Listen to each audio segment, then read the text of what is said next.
Melbourne is sad and often wet. Its beaches are covered with feces and syringes. There's lots of crime, although depending who you ask, it's either gang crime or sad, atomised, lonely crime.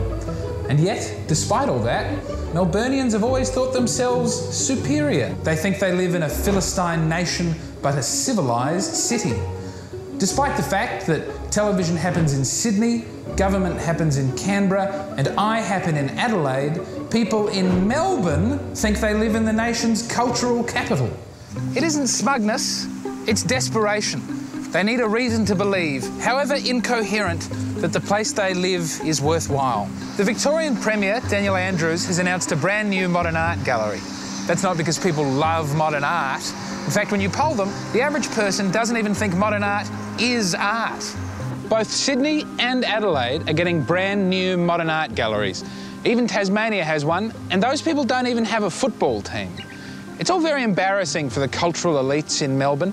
So, despite skyrocketing debt, the Victorian state government has decided to blow millions into a new modern art gallery to be known as NGV Contemporary. Is it going to work? Can you buy culture with an art gallery? Yes, if by culture you mean showing David Walsh and the Satanists down in Hobart who's got more money, but no, if you actually care about people and their lives. Art is supposed to make you feel something, but walking around a modern art gallery, the most common feeling is one of indignation.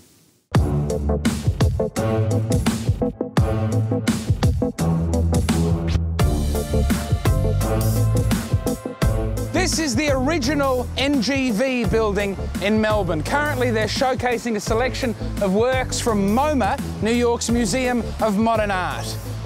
Why has Jeff Koons put these vacuum cleaners in Perspex boxes? Why has John Chamberlain done that to those cars? Were they bad? Why is that wall bleeding? And why is that lady's face so damn big? And why are there 5 of them? Why is it all here? Why do they want me to spend money on it? I could be doing anything. I could be watching sport. I could be making love. I could be knocking back some cold and flu tablets in the bath with a bottle of red. I could be injecting heroin between my toes. I could be climbing a tree. I could be adoring the Blessed Sacrament. I could be in the older, better part of the art gallery with the beautiful art. Of course, when wandering around a modern art gallery, those who wish to seem modern themselves mask their disgust. They're afraid of seeming small-minded or uneducated or stupid. Well, I'm here to tell you not to be afraid. This is shit. And this isn't art. This is a pile of bricks. And this isn't art. This is a woman's bed. And do you know why I'm shooting this in front of a green screen? Because the cowards at the NGV wouldn't even let us inside to shoot.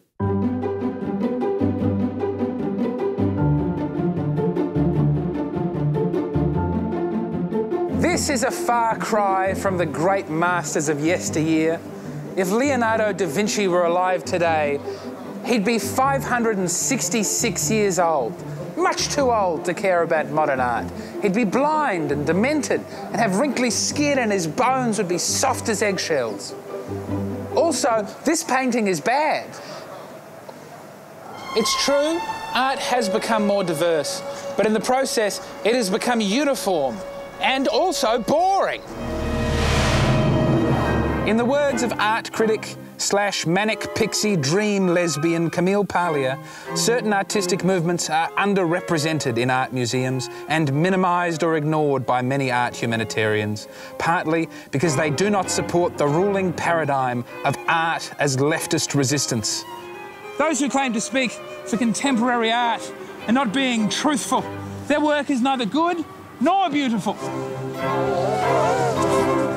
This is where Daniel Andrews is going to build his new art gallery. Now, at least when this was the Carlton United Brewery head office, something happened here. The creation of beer that improved people's lives. You can't say that about modern art. If there is a silver lining, it is this. When all of the modern art is moved out of the NGV proper and into the NGV Contemporary, it shall all be in one place where, God willing, it can be wiped out in a freak art gallery accident.